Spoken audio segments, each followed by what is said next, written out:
Hello, welcome to It's Not Magic, a podcast from 6th Street about business building that strips away the pretense and gets right to the useful stuff. We use this show to talk to founders and industry leaders and get them to explain in plain English what they set out to do and specifically how they do it. I'm your host, David Stiepelman. This is our final episode of season 1. I got to tell you, I think it's packed full of useful wisdom. But this comes to the advice I got, which is, Julie, your success, especially as you're a partner and especially in a private equity industry, is going to depend on whether you build teams who take the hill just because it's you. That's Julie Jones. She's the chair of Ropes & Gray, the venerable law firm founded in 1865, and which today is a top-tier firm with 1,500 lawyers worldwide. Julie's the first woman to lead the firm, and she became chair at the start of 2020, just as the world and as business leaders were faced with unprecedented challenges. I really enjoyed this conversation. There are a lot of great insights in here, and they principally come from Julie. You'll hear about how she prepared and marketed herself with intention earlier in her career to become one of the preeminent deal lawyers in private equity, how she was one of the inventors of the reverse termination fee, and how she's adjusted from being a lawyer to being a leader. And you'll hear Julie discuss her firm's response to COVID, how she tries to speak authentically on divisive issues, and about the advice she got from Lloyd Blankfein. Like Julie, we have a bias for action around here, so let's get to it.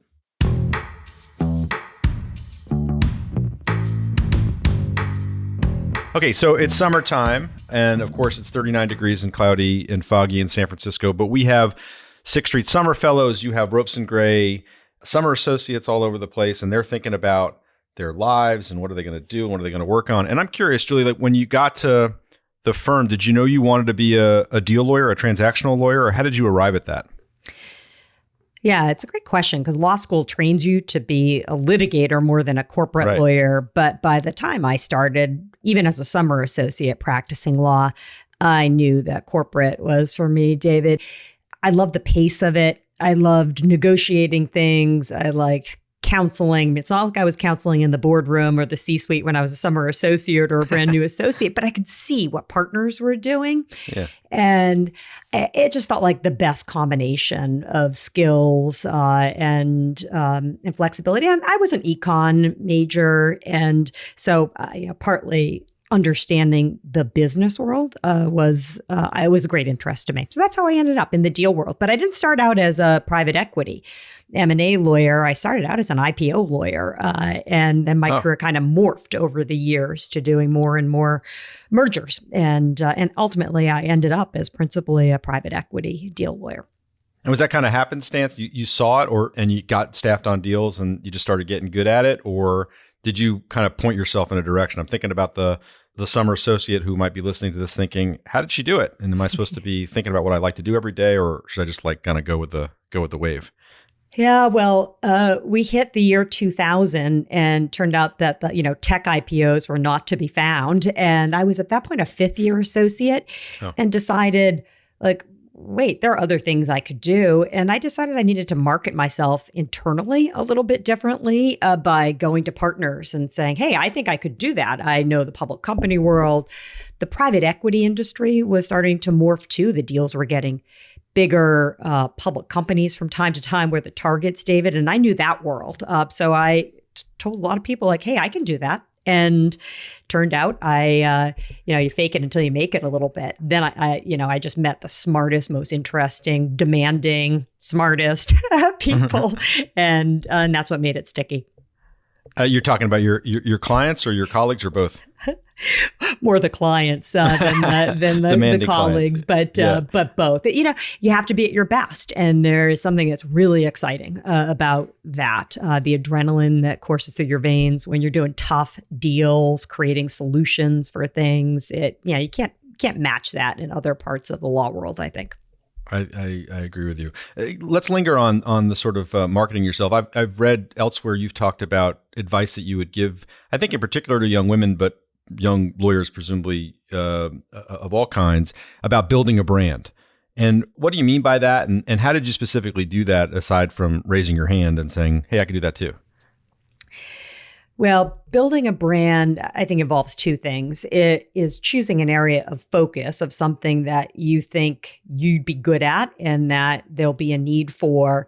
And then it involves the elbow grease of dedicating yourself to knowing whatever that area is. Like, there is nothing like elbow grease to advance a career, David. And so it was, in my case, trying to figure out the intersection of LBOs and IPOs, reading every SEC release I could, talking to everyone, reading every merger agreement that came out where there was a private equity buyer, trying to understand that world. That's what I mean by the elbow grease, and it pays off. So when you say like, hey, I think that is a good space for me because I see a need. I saw a void in that in terms of the legal services. And then you couple it with the homework that you need to do to prove yourself. I think that's such a good point. It's been a theme a little bit of our season, knowing your craft, I guess. But like actually, when there's downtime, go do that work. Go figure out who you should talk to. Pick up the phone. I think that's super good advice and things I think people miss. And then sometimes it's talking to people even outside your own firms to learn more. Yeah. In my case, that meant talking not just to private equity clients and lawyers at Ropes. It was talking to investment bankers and seeing, where they thought the market was headed, talking to CEOs that I'd met. And, that took a little bit of courage on my part and on anyone's part who is, when you're pushing yourself to network, I mean, you could be the most extroverted person in the world, but it still kind of takes a little oomph to pick up the phone or send the text or the email and sort of introduce yourself, because you're putting yourself out there, and that there's like vulnerability and some level of like personal risk that feels like it comes with that moment, and it never does. And then you just tell yourself like, what's the worst thing that's going to happen? They're not going to respond, or they're not going to take the call, right? Or it's 5 or 10 minutes, and that's rarely the case. Most people will help others whenever you ask, especially if you're trying to learn more about what they know about the market. Yeah. What was your pitch as a younger person? Hey, I'm calling up a CEO. I agree. It's kind of an intimidating prospect. What did you do?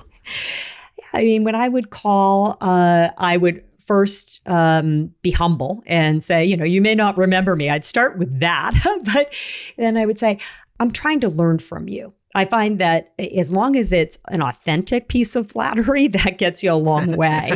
And because I do think people like to teach for the most part, if their schedule permits it. So it was always appealing to the teaching instinct, and then you'd ask an open-ended question, and then almost always it would lead to a really good conversation. Not always legal work, and not always advancing every one of my goals, David. But I learned something from every conversation that I had. Do you still have relationships from one of those conversations you had in the past? I feel like I have many relationships that have been sticky because of advice that have given to me in those moments, and things that actually stuck around when I became the chair of Ropes and Gray. 2019 was my transition period where I wasn't yet in the role, but I had been named as our leader. So some of those CEOs, I was calling back and saying, hey, I'm not going to ask for 5 or 10 minutes. I'm going to ask for a lunch. Can you tell me, give me some advice about how to lead an enterprise and what sort of tips? So it's funny. Not only were they helpful at the time, but they proved to be lasting relationships that I called on again. And I do want to talk about that. Before we do, though, I want to ask you. I mean, Ropes and Gray is a leader. It seems to me, in particular in gender diversity. You're about half women, I think, lawyers-wise. A third of your partners are women, which is not proportional to the population, but still way ahead of your peers. That doesn't just happen. So I'm curious, back where we were talking about you in your earlier career, when you popped up at Ropes and Gray in the early to mid-90s, were they already doing things to lay the groundwork for that relative success and absolute success? Or did you get there and you and others were saying, okay, we got to make these changes in the next couple of years because I want to see the firm that you now are leading today? Yeah, I think so. When I started at Ropes, I think our equity partnership, this is when I was an associate, but our equity partnership was at about 20%. And so it grew really substantially over a relatively short period of time. That was intentional. I mean, it was intentional in that I was the beneficiary of having some women ahead of me, David, who I think were groundbreakers. And they were M&A lawyers who saw the opportunity for women at the firm, and then they put their heart and soul in it. And, I think Ropes has, we've had an advantage in terms of our practice areas. This might sound counterintuitive because, obviously private equity, which is a massive part of our business, is has a high level. It's disproportionately men, but still private equity is a team sport. And when you serve clients where what they do is a team sport, I think there is that advantages women in terms of their career aspirations. And so private equity, we're a big healthcare life sciences firm, and also very complex institutional relationships that require really big and broad teams. So I do recognize that our areas of practice, I think, allowed women to play a very important and welcome role. And then we doubled down on supporting women in those success. When I joined our management committee about, at this point, 11 years ago. And I think from the time that I was on our management committee, at least a third, sometimes a half or more of our partnership elevations are women, David. And that involves intentionality. It's like, we are going to put our money where our mouth is. We are going to elevate women into the equity partnership. And then that builds on itself. I want to talk about how you run a deal. It's like a business unto itself, a little bit. Like understanding the client, understanding their objectives, getting all the resources in place, plotting out what's going to have to happen over the next number of weeks and months or whatever it is. How did you do that? Did you have a particular approach? And I'm asking in part because, that's kind of like the business building element. And then I'm going to ask you, do you apply some of those same things to running the business of the firm? And because I'm assuming you do, but maybe I'm thinking about it wrong. No, it's a great question. I'll start with some advice I got as a very young partner, and it came after I got some upward feedback, David, where at least one of the people that I was working with did not like me and said, oh wow, she's so demanding. That was someone who was working for you, or someone?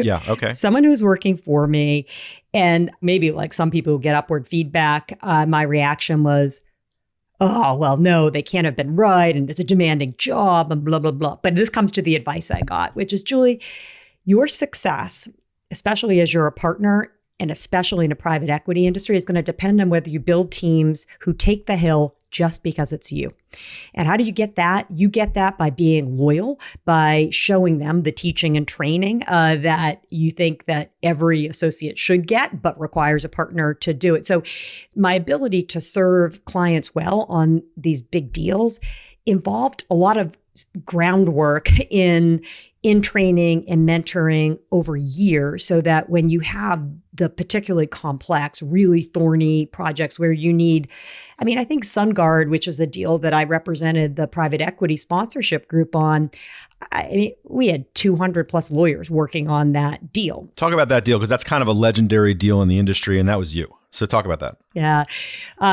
So that deal, I learned a lot about negotiating in large groups, including never throw a jump ball up when you have multiple parties trying to negotiate things.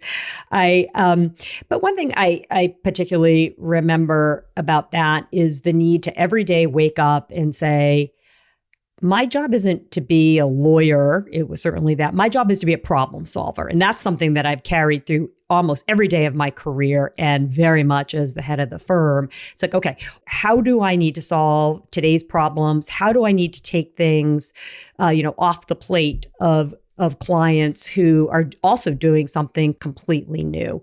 We developed teams that were, dealing with probably 8 to 10 work streams. I had a system of, you create your project management plan, like, a half hour touching base with this team and then that team and then this team and that team, but always coming back to prioritizing what the biggest problems were of the day and knowing that's where my time would be best spent. But then again, of course, like having a team of people who, because you had devoted yourself to them, you knew would take the hill and give you their best. There's those team elements. And then there's just creating new solutions like the reverse termination fee, which no one had done in a private equity deal. And David, I will say I remember when we negotiated the fee, that the seller thought that they had gotten this amazing deal from the private equity firms and saying, yeah, are you guys sure you're going to agree to a reverse termination fee? And we said yes. And we hung up the phone, and I don't ever remember dancing in my office for winning a term, but we were dancing in the office saying, we just bought ourselves an option. And I don't think they realized what we just did. There's some satisfaction into doing things that are really new and novel in the legal world as well. I kind of want to take both sides of that conversation. It's an $11.5 or $12 billion LBO in when 2000. Yeah, exactly, 2004. So that's has to have been one of the, if not the largest deal ever at that point. So, and you're in the middle of it, and you've got your team, and you want to teach your team. Are you taking the time in the middle of that to sit down and say to the mid-level associate, I want to talk to you about how you would draft this, or let me tell you why I marked it up this way, or because that's very disciplined and very hard to do. A great investment, but how did you think about that? Yeah, one of the things I did for that project was I commandeered a couple of conference rooms. And instead of just sitting in my office and letting people join in it was setting up a computer, using a larger space, having more people participate in, just be listening in, having those sidebar conferences so that you could physically expand your reach. It's kind of funny to think about now with so many people working remotely so often, but how critical that was, because much of the learning, given the pace that we were at, was happening by listening, getting literally a 30-second teaching moment, delivering that, and then moving on to the next issue. And then every day, recaps. One of the things that no matter how busy we were, we started our day with a group meeting and we ended our day with a recap. And that proved really good and dedicated times to teach and train. That's really smart. You mentioned before how you did a little bit of an advice tour as you were kind of transitioning to the seat. And that was in 2019. And you took the seat, I think, starting officially in 2020, which is unbelievable timing. Heading into COVID, heading into everything. So was any of that advice, did you throw all that advice out the window, or was it useful? It was great advice. I got a piece of advice from Lloyd Blankfein, and it was sort of, he was speaking at a client event, and I asked him how he had managed Goldman during the financial crisis. And he said, well, the very first piece of advice in any crisis, communicate, communicate, communicate. And so, that I remembered from starting in March, saying we need to transform the way we're communicating within the firm and especially within the partnership. There's just so much uncertainty about the safety issues and also the potential performance and financial issues that our clients would face, that we could face as a law firm. And so we just said, we're going to talk every week. Look, we're just going to gather our partners together and share all the information we have. So that was one piece of very concrete advice that I remembered. I had another CEO who reminded me, don't have all of your day be back-to-back meetings, Julie, because for the leader, whether you're leading a deal or leading an enterprise, there's always a crisis because our jobs are really hard and they're unpredictable. You have to leave buffer time at least a couple times, an hour or two, completely unscheduled, and say, this is my crisis management time. And that was advice that I think about all the time. And remember, every day that I am scheduled back to back, I'm like, oh no, here comes the unexpected. But I got amazing advice along the way from some trusted advisors who had been the heads of enterprises themselves.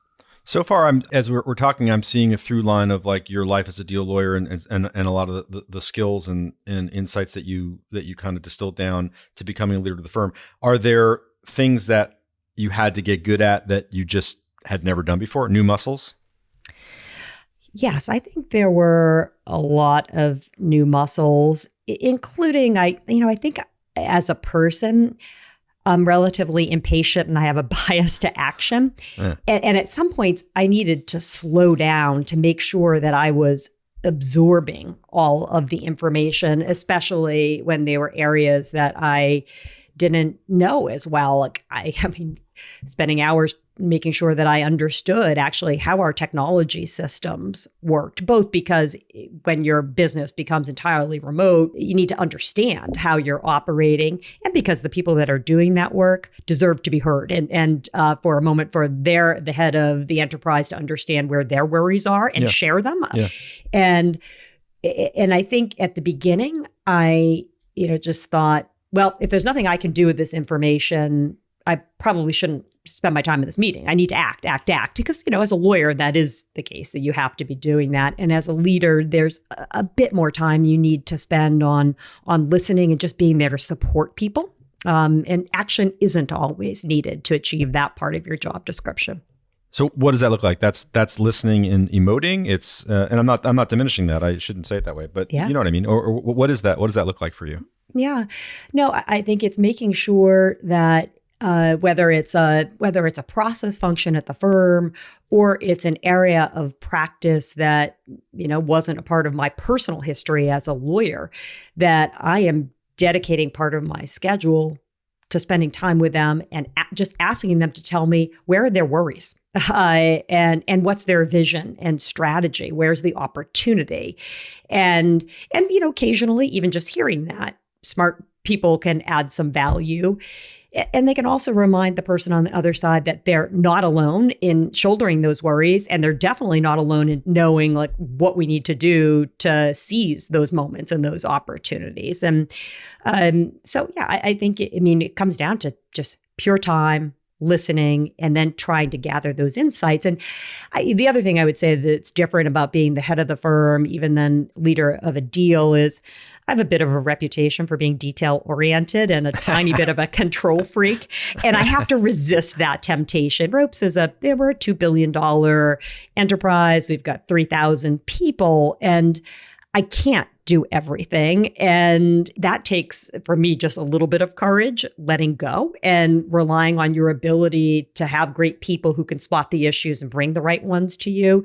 But I will say that is something that I need to continue to work on because I'm not perfect at it. And but to have this organization succeed, I absolutely need to operate with letting there be decision making at a localized level on issues that are appropriate to their job responsibilities. I think that's a challenge that I face. I'm not running as big an organization as you are, and I'm doing it with a lot of partners. But I think we hear that from founders and leaders in the conversations that we've been having. You are good at something, and then you get elevated to this position where you're doing other things and you're not doing the things that you were good at. And you feel like you probably would be able to do just as well, if not better than anyone else is doing them, if you have some healthy sense of ego and hopefully not over ego. And it's hard. And then you have to I find you have to set up systems to make sure that you're hearing what's going on, you're getting leverage for yourself, and you're letting people make decisions, but you're also able to kind of parachute in and be helpful. First of all, is that right? Do you think that's right? And then if it is, how do you do that? Like what's your system? So I absolutely agree and think that's right. And you also need to resist the satisfaction that you're a doer. I know it from having seen you in action, and I am too. There's satisfaction that comes from that. And one of the things I learned early on is that actually may just be self-satisfaction and resist the instinct. It gives you a bit of a juice to get something done. But in terms of the systems that I put in place when I became the head of the firm, it was broadening the circles of influence around me. I'll give you some concrete examples. We have a management committee. They're extraordinary. They're wonderful. They're highly skilled. And we had always met. That group of 12 partners is a tiny subset of our partnership. I need to form some kitchen cabinets that include the leaders of our large practice groups and meet with them regularly, systematically. I need to gather our senior partners, people who had been practice group leaders and beyond that, but were no longer in that role.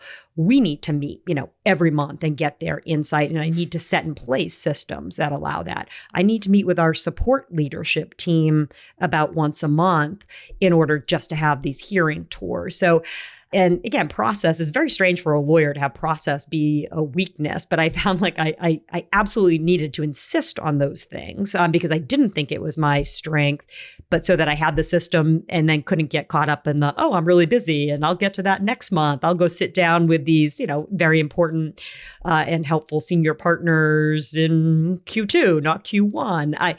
Calendaring all of that out was very beneficial to me. And as a result of all that process, I'm getting perspectives from different parts of the firm that I don't think we've gathered systematically before.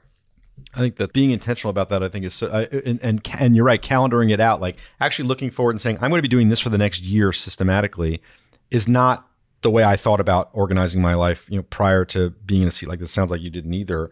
Because you're going from deal to deal, but it's so important, and sticking to it is so important. Actually, I think we're kind of dancing around a little bit some of the issues that the law firm business. It's a hard business.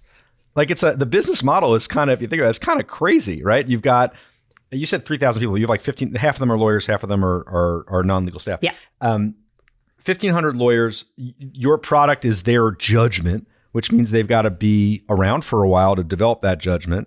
You got to keep them, so that is their working relationship, is their client list, and they're billing by the hour. And so you want to maximize their ability to do that. You also don't want to kill them. They're all very opinionated. They do different things. They're experts. You're not an expert in what they do. When you got into the seat, pre-COVID and thinking about strategy, how did you think about the strategy of the delivery of legal services? And were you trying to change it? What are you going for? So one of the things that I have tried to do is reorient people about what our job is, because, I think, they articles I've read said that the level of depression and anxiety amongst lawyers might be the highest in the professional world. And I think part of that comes from having a job where the only thing you're selling is your personal time. At points, there is something that is sort of screwed up about that model because it's finite, and it feels like there potentially is no relief from the demands of that job. How do you confront that? It's making people feel a higher sense of purpose in two ways. And this is what I mean by reorienting. We started trying to tell people that being a lawyer at Ropes and Gray, it's about practicing with purpose. And that really means what we're doing for the community. We're doing great things for our clients, but a part of all of our job, which offsets those demands, is that you can use your skill to devote yourself to causes that you care about and really change the world. And that's not, I don't think that's an exaggeration of what lawyers can do. So that's one part of reorientation.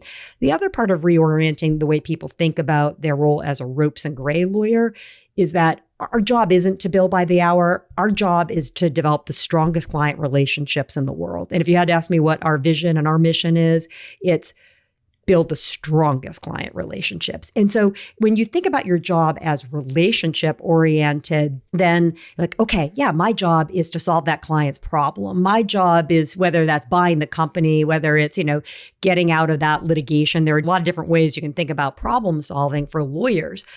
But if you start to say, like, I'm going to wake up and I'm going to think about what Josh Peck needs. I'm going to think about what you, David, need, or, whoever the human is, think about it as a human level. Then you can put your feet on the ground and feel pretty fired up about the day, as opposed to filling out a timesheet. Now, is that perfect? By no means. The attrition rate is always really high in law firms. It's a model of people learning their craft and then going to work for clients or elsewhere. Turnover is really high, and it's never been higher during 2020 and 2021. The demands of the job have really tested people's resolve to stay in them. I may be a contrarian. I think that's temporary. I think we're already seeing evidence of the fact that the attrition is down, and that ultimately this being a lawyer in an elite law firm can be a really rewarding and exciting job. I think you and we had similar perspectives on one aspect of that, which was the work from home and the transition back from work from home. And you saw people say, well, you're going to be 4 days in, 3 days in, 2 days in. What are you going to do? And I'm going to choose my employer, whether I'm going to stay here, based on that. And I know our perspective was, you got to be together. We can talk about how many days, but you got to be together. That's more rewarding. It's how we get better work done for our clients. It's how we learn. Oh, I completely agree. I've often said to people, our job, being a lawyer in the kind of firm you're at, it's being a stage actor, not a TV actor. and right. there are two different jobs, but for us, we know what we're about. You have to be together for many reasons. There are some fundamental benefits of teaching and training, but part of it, David, is it's the energy that you derive from having humans around you that helps you confront the tough moments that we all experience. And I think we're crazy if we're not recognizing that, there's a reason that no law firm or any professional services firm that I can think of with success was built as a virtual entity. It is a people business. And so I keep coming back to that. If you had to ask me where my worries are, one of them is, am I calling that right? Will the workforce, has it been sort of fundamentally altered by the experience of the pandemic, people's confidence that they can operate remotely as effectively? Am I going to get our people there fast enough? And the answer is, I don't know. We're sure, we're trying, like hell, in trying to recognize also the benefits of some of the remote work and giving people a way to, do the things they need to do to be there for their families more effectively as well. And I think there's an effective middle ground, but I don't think we're there yet. Yeah, we agree with you. And the last thing I'll say on that is the ability to transition quickly at the beginning of the pandemic to working remotely and to communicating well was drawing on a goodwill bank that we had built up as a result of being together in the office and being together as teams. And you saw that deplete and you got to recharge it. And I agree with you, retaining some of the benefits of flexibility and not being so, not that we ever were, but so huge to FaceTime or to being in the office at particular times. Take care of your life, do what you got to do, but being together has got to be the priority. You were talking about, having a purpose is the thing. And again, that's another theme that we're hearing from our guests that we've had conversations with in whatever business and at whatever stage of their career and whatever stage of their life cycle in the business. That's ultimately what people come back for. And it's not the kind of details around compensation or whatever, though obviously compensation is important. And you were talking about, clients and then also doing things that you care about.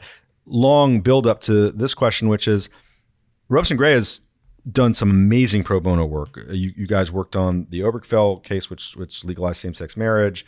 You've done other things representing, I think, inmates at Rikers. Those are amazing causes. Are you finding that it's harder and harder to navigate what you select to do because the world is so divisive and that you're going to irritate some clients, maybe you're going to irritate some of your personnel? How do you approach that? Yeah, it's a great question. And boy, have I been thinking about it regularly over the last couple weeks. With the Dobbs case, for example, I as a person believe strongly in reproductive rights. I know that that's not uniform in the Ropes and Gray community. And so even before I turn to pro bono, I'll just talk about how do you approach that as a leader? I think for a long period of time, especially law firm leaders would say, we say nothing. We say nothing. I don't think that is where humans are right now. And, but I was in writing my personal views on the worries I had about the Dobbs ruling. I knew that there was risk that I would alienate people. And by sharing those views, ultimately, though, I decided you have to be authentic. In order to be an effective leader, you have to be open, and then you have to respect others, and which is what I always try to do. And so listen, there were people in the Ropes and Gray community who were unhappy that I wrote a note of significant concern about the finding, and then I talked to them and said, here's why I believe this. I understand where you are. But that does tie to pro bono causes because, I think that a lot of our community would say Ropes and Gray champions immigration and asylum cases, whether that were those, there were a lot of cases on the border during the Trump administration. And, I'm sure there are some members of our community who have strong feelings that is, that our lawyer time is a firm asset that shouldn't be devoted to a cause that they viewed as sort of democratic or liberal leaning. My answer is, Ropes and Gray is always going to fight for civil liberties and civil rights wherever those are, and we're going to need our people to respect the views of the lawyers who want to spend their personal time doing that. And so that ultimately, for the first time that I can remember, we're taking on pretty significant set of cases about reproductive rights, and that's because we have 400 lawyers who within an hour asked to donate their time to those causes. And I've got to recognize that too. So there's a little bit of leadership courage and time that comes with making sure that other parts of our community don't feel that I am disrespecting them or their views, and finding things that are, consistent with some of our other missions where they can give their time to something that they care about, because that's equally true. They're causes they care about. There's a lot they can do to help the world, and are with the Ropes and Gray Pro Bono program. I appreciate that. Thank you. Thank you for that. You're the one person who we're talking to who is at the helm of a really old organization. Ropes and Gray was founded in 1865? You must be one of the 5 oldest law firms of your caliber national. I don't know. Yeah. So do you think about the tradition of the firm? Do you think about its role in American legal society and Boston? And how does that inform any of the things that you do day to day? So Ropes and Gray was founded in 1865 by 2 best friends from Harvard Law School. And I say that only because when I look at the firm's history, I am reminded that a lot of your ethos and your value structure, you can point back to what was a part of your firm for a really long time and realize there are things you never want to lose, like that sense of this friendship and partnership. But there's a lot of Ropes and Gray's history that, it's time to move on from. In 2012, I was only the 3rd member ever of our management committee who was a woman, a 150-year-old institution. And I was the 3rd ever. And so that tells me something about a heritage of male dominance that needed confronting. And so I am conscious of trying to respect and in fact admire the stability of the institution and the great things about it, but never being afraid to change it, because I think that values can stay the same, but the way that they're applied has to shift based on where your employee population is and where the world is. But in terms of us as a business, one of the things that's been interesting about Ropes is we've always followed the giants. And by that, I mean, Ropes and Gray represented when educational institutions like Harvard controlled a lot of assets. That was where Ropes and Gray, spent its time advising. When certain areas of the corporate world were dominant, that's where Ropes and Gray was. The Johnson family, several of them were associates at Ropes and Gray, so we understood that asset management was where asset accumulation was happening. So it is interesting to also understand there's something about our institution where we've always followed the money. And that has been that's been a successful model for us as a client service organization. I think there's a lesson there of you can look at your history with clear eyes. It doesn't mean you want to burn things down. You take what's good from it and you move on from other things. Let's talk about the future for a second. It has been an interesting time for all of us as humans. And we have this commonality of having lived through a pandemic together.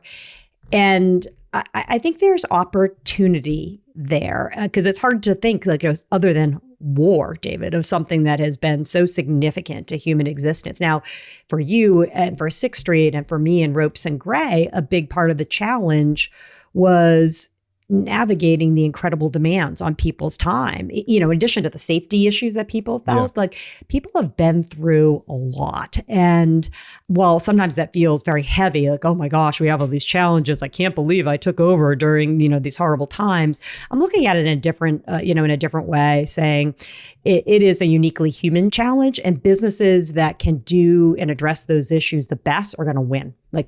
Use the moment to support your people, hold on to them, win the talent war, and then you win it all. So I think that's a really good point. Actually, I'll make this my last question for you, Julie.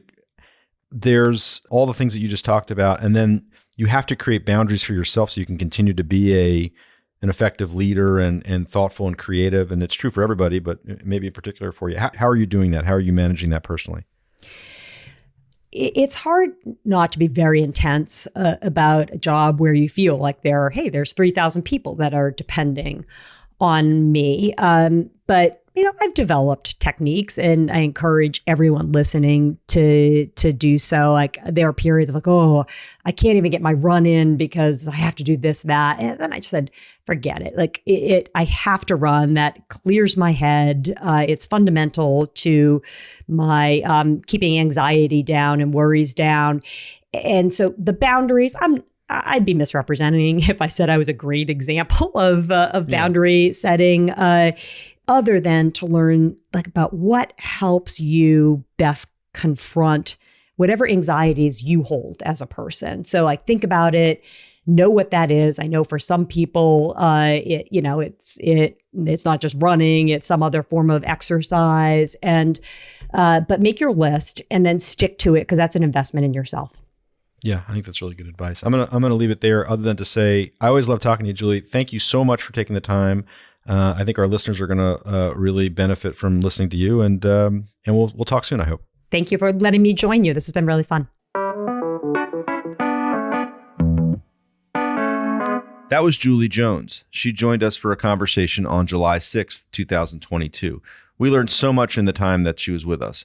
First of all, we talked about the importance of creating systems and discipline, especially in the heat of battle, around training teams, and how it pays off not just for you personally as a leader, but for your team and for the entire enterprise. Second, I think she echoed one of the secrets that we've learned over the course of this season for effective leaders, and that is do your homework, spend the time, be prepared, read up on stuff, and seek out advice from people who you think know what they're talking about. I also love the vision of re-envisioning the provision of legal services by connecting it to a sense of purpose. And finally, I think we learned that as a leader, part of your job is not to shy away from being human, and how it's a good thing to lead authentically and with empathy, especially on difficult issues. Thanks to Julie from myself and everyone at 6th Street for joining us for such an engaging conversation. And believe it or not, that's a wrap on season 1. Keep an eye out for the breakdown on the themes we've developed from the great guests on our first 6 episodes. And thank you to those guests, to Evan Smith, to Ambassador Michael McFall, Sean Mendy, Janice Chen, Igor Rosenblit, and Julie Jones for their time and insight. Stay tuned for season 2. Those conversations will begin in the fall of 2022. You've been listening to It's Not Magic, a 6th Street podcast. You can read more about our guests on 6thstreet.com and subscribe wherever you get your podcast. If you enjoyed today's podcast, please share it and follow at 6th Street News on Twitter for more on the show and our firm. Thanks to 6th Street's production team, Patrick Clifford, Ritvi Shah, Kate Hannock, and our summer fellow, Nami Lindquist, for putting this together with sound engineering by Stephen Pallone. Our theme song is It's Not Magic, an original song from Patrick Dyer Wolf. Once again, I'm David Stiepelman. Thanks for listening.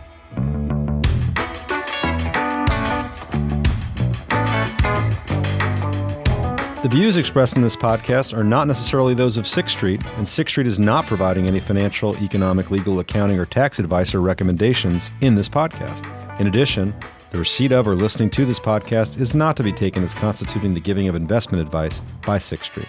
Please see additional disclosures on our website for more details.